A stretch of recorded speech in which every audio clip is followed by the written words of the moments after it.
Hey there, friends. Pastor Jason here. Glad you can join me for daily devotionals. We are in Joshua 3 and 4 today. Don't forget, yesterday the spies went out and they said things are going to be okay. Rahab let them down through the wall. Remember that?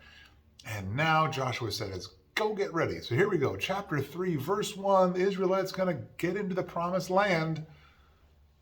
Chapter 3, verse 1. Joshua started early the next morning and left the acacia grove with all the Israelites. They went as far as the Jordan and stayed there before crossing. After 3 days, the officers went through the camp and commanded the people, when you see the ark of the covenant of the Lord your God carried by the Levitical priests, you must break camp and follow it.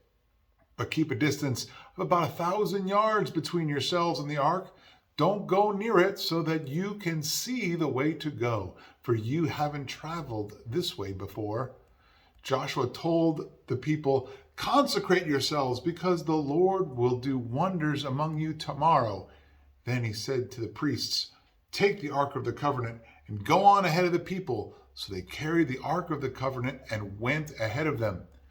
The Lord spoke to Joshua, today I will begin to exalt you in the sight of all Israel, so they will know that I will be with you just as I was with Moses.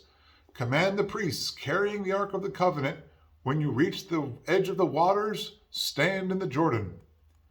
Then Joshua told the Israelites, come closer and listen to the words of the Lord your God. He said, you will know that the living God is among you and that he will certainly dispossess before you the Canaanites, the Hittites, the Hivites, the Perizzites, the Girgashites, the Amorites, and the Jebusites. When the ark of the covenant of the Lord of all the earth goes ahead of you into the Jordan. Now choose 12 men from the tribes of Israel, 1 man for each tribe. When the feet of the priests who carry the ark of the Lord of all the earth, come to rest in the Jordan's waters, its waters will be cut off. The water flowing downstream will stand up in a mass. When the people broke camp to cross the Jordan, the priests carried the ark of the covenant ahead of the people. Now the Jordan overflows its banks throughout the harvest season, but as soon as the priests carrying the ark reached the Jordan, their feet touched the water at its edge.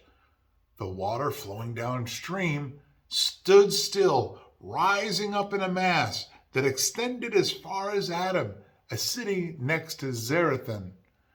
The water flowing downstream into the Sea of Arabah, that is the Dead Sea, was completely cut off, and the people crossed opposite Jericho. The priests carrying the ark of the Lord's covenant stood firmly on dry ground in the middle of the Jordan, while all Israel crossed on dry ground until the entire nation had finished crossing the Jordan. Chapter 4.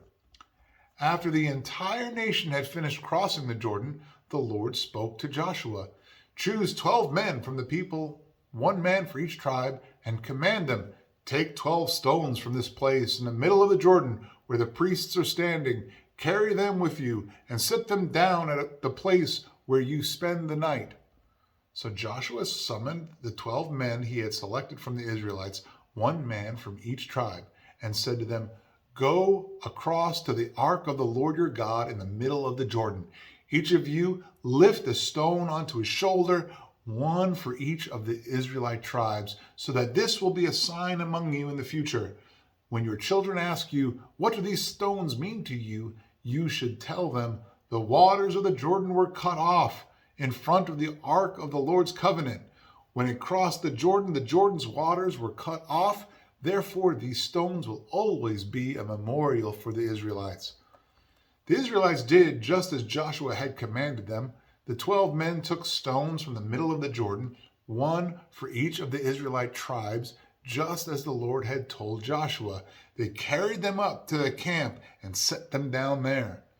Joshua also set up 12 stones in the middle of the Jordan where the priests who carried the ark of the covenant were standing. The stones are there to this day. The priests carrying the ark continued standing in the middle of the Jordan until everything was completed that the Lord had commanded Joshua to tell the people, in keeping with all that Moses had commanded Joshua. The people hurried across And after everyone had finished crossing, the priests with the ark of the Lord crossed in the sight of the people. The Reubenites, Gadites, and half the tribe of Manasseh went in battle formation in front of the Israelites as Moses had instructed them. About 40,000 equipped for war crossed to the plains of Jericho in the Lord's presence. On that day, the Lord exalted Joshua in the sight of all Israel, and they revered him throughout his life as they revered Moses. The Lord told Joshua, "Command the priests who carry the ark of the testimony to come up from the Jordan." So Joshua commanded the priests, "Come up from the Jordan." When the priests carrying the ark of the Lord's covenant came up from the middle of the Jordan and their feet stepped out on solid ground, the waters of the Jordan resumed their course, flowing over the banks as before. The people came up from the Jordan on the 10th day of the first month and camped at Gilgal on the eastern limits of Jericho. Then Joshua set up in Gilgal the 12 stones they had taken from the Jordan.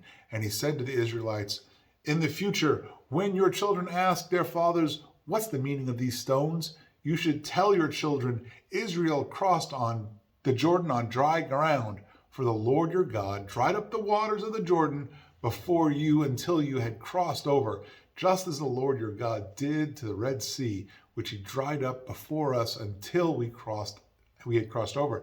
This is so that all the people of the earth may know that the Lord's hand is mighty, and so that you may always fear the Lord your God." Joshua chapters 3 and 4, and the setting up of an Ebenezer. That's what that pile of rocks is called. It's called an Ebenezer. It's so that you remember what the Lord has done in your life. And it's good for all of us to take time to remember how the Lord has been faithful to us.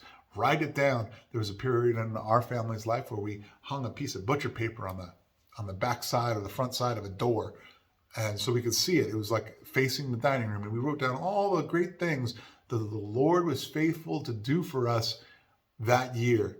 And it was always in our sight. We could always see it. And if we ever needed encouragement or reassurance, all we had to do was look to that door, that piece of butcher paper.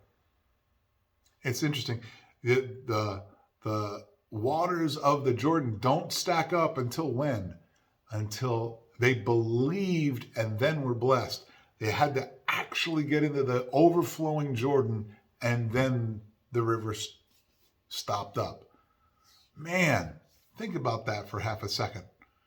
We have to have belief, and belief set into action, and then we will be blessed.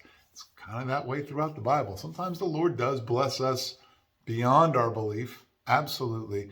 But more often than not, we need to believe. Let us be believers of our Lord God, that he will be faithful to us and mighty in power.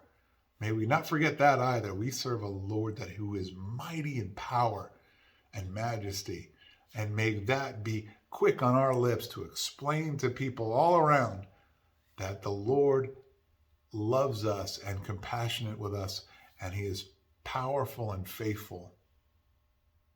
With that, I hope chapters 3 and 4 were a blessing to you. Go on out, be a blessing to those around you, and I'll see you tomorrow as we continue in Joshua.